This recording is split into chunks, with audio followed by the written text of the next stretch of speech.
N for New Classical Period, R for Romantic Period, V for Victorian Period, M for Modern Period, and P for Post.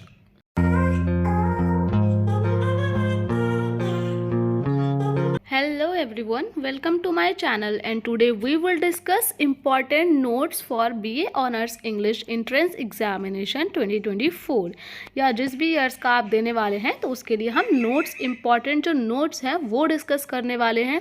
क्योंकि हमने जो BA honours English के जितने भी PYQ discuss किए थे उस पर बहुत सारे कॉमेंट्स आ रहे थे कि प्लीज़ हमें इम्पॉर्टेंट नोट्स प्रोवाइड कर दीजिए और इंग्लिश लिटरेचर का थोड़ा सा हिस्ट्री प्रोवाइड कर दीजिए, डिफरेंट पीरियड्स प्रोवाइड कर दीजिए एंड हमें इम्पॉर्टेंट क्वेश्चन एक्सपेक्टेड जो क्वेश्चन है वो प्रोवाइड कर दीजिए कि कहाँ कहाँ से आ सकते हैं। क्योंकि इसके लिए कोई एक स्पेसिफिक बुक नहीं है जिसमें आपको सारा मटेरियल एक साथ मिल सकता है, आपको अलग अलग जगह से हर चीज़ पढ़नी पड़ेगी।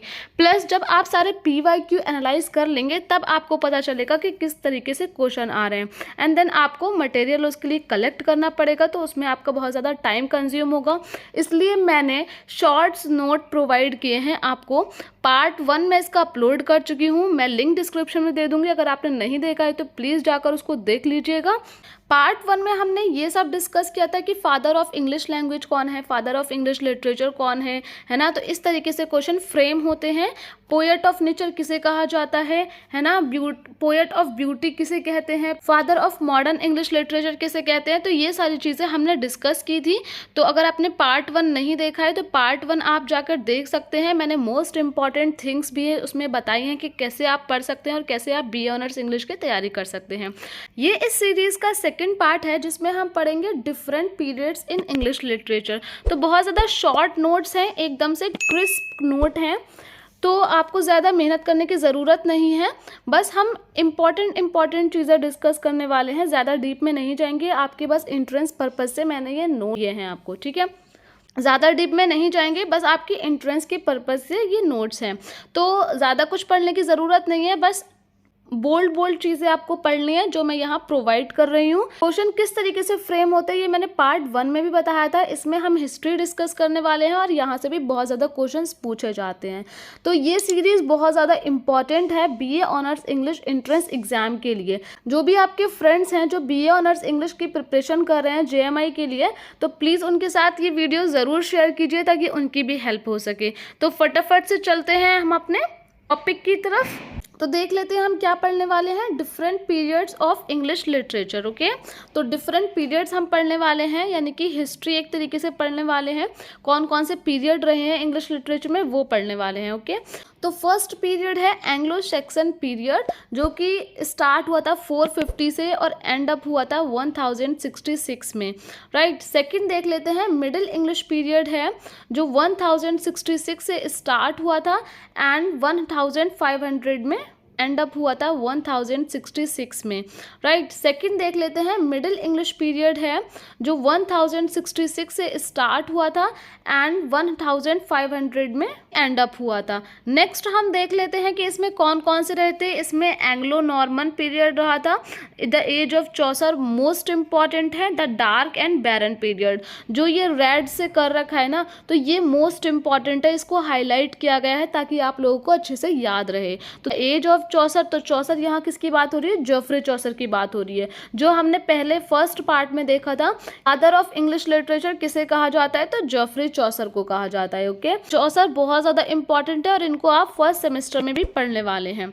ओके, तो सेकंड देख लेते हैं रेनेसां पीरियड, मोस्ट इंपॉर्टेंट है और यहाँ पर इनका ये टाइम दे रखा है और टाइम ज़्यादा आपको याद हो जाए तो ठीक है, नहीं भी याद होता है तो कोई ज़रूरी नहीं है, बट आप ये देख लीजिएगा जो रेनेसां पीरियड है इनमें कौन कौन से पीरियड रहे हैं। तो preparation of renaissance, the Elizabethan period most important है, the Jacobean period most important है, the Caroline period, the commonwealth period. जो मोस्ट इंपॉर्टेंट है वो रेड से हाईलाइट कर रखे हैं और जो इंपॉर्टेंट है वो ब्लैक से कर रखे हैं। ओके, तो आपको सब पढ़ना है बट जो रेड वाले हैं उनको ज्यादा ध्यान रखना है आपको। न्यू क्लासिकल पीरियड, ये इसका टाइम पीरियड रहा। न्यू क्लासिकल पीरियड कब से स्टार्ट होकर कब तक चला था, मोस्ट इंपॉर्टेंट है रेस्टोरेशन पीरियड इसमें और Augustan period, the age of sensibility. 3 period रहे थे न्यू क्लासिकल पीरियड में। तो ये एक ब्रीफ हिस्ट्री में आपको बता रही हूँ, जो आप डीप हिस्ट्री है वो आप अपने सेमेस्टर में पढ़ेंगे, बस आपको ब्रीफ पता होना चाहिए, बहुत ही शॉर्ट आपको चीज़ें पता होना चाहिए कि जो पीरियड्स चले थे वो कौन कौन से पीरियड्स थे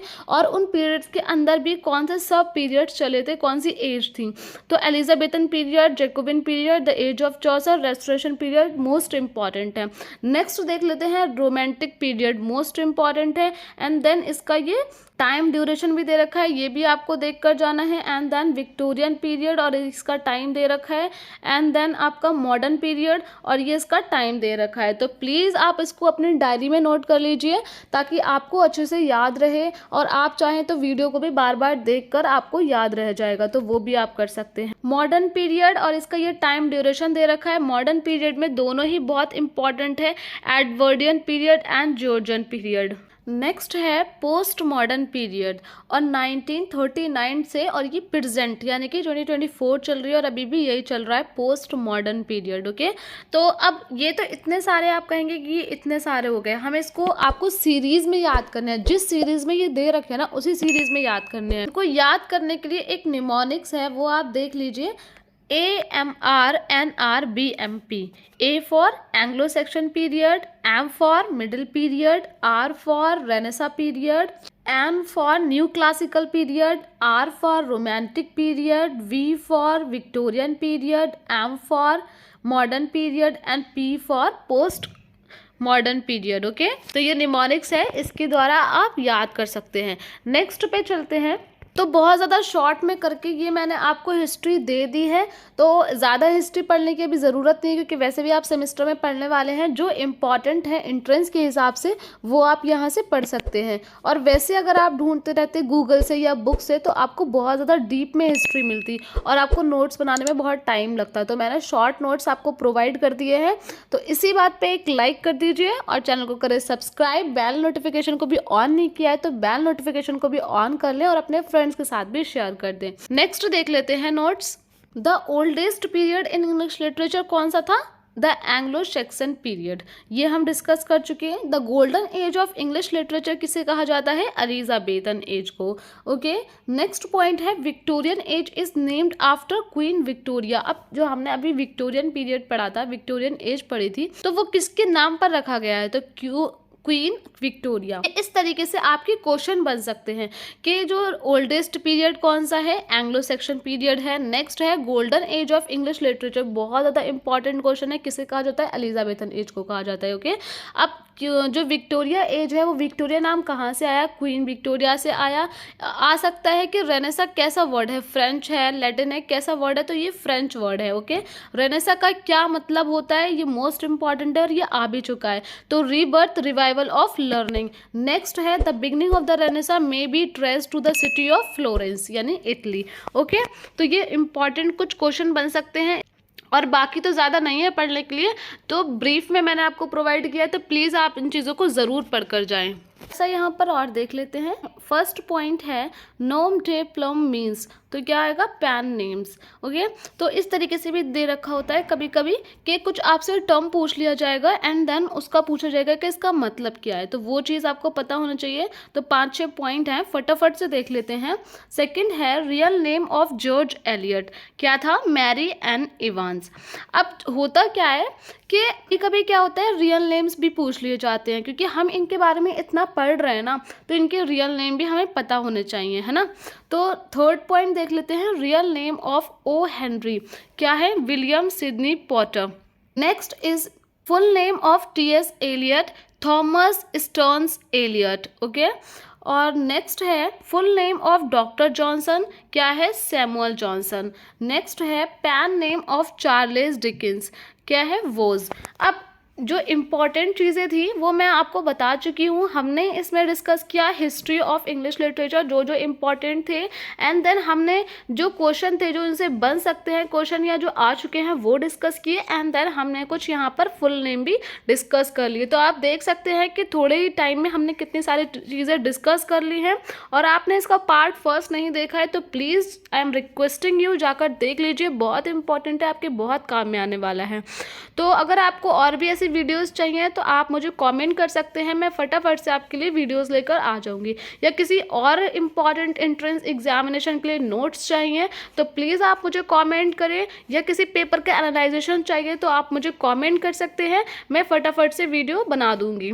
अगर आपको वीडियोस अच्छी लगती हैं तो वीडियोस को लाइक करें, चैनल को करें सब्सक्राइब, बेल नोटिफिकेशन को भी ऑन कर लें ताकि जब भी मैं वीडियो अपलोड करूं आपके पास सबसे पहले पहुंचे। तो मिलते हैं आपसे नेक्स्ट वीडियो में, तब तक के लिए बाय बाय, टेक केयर।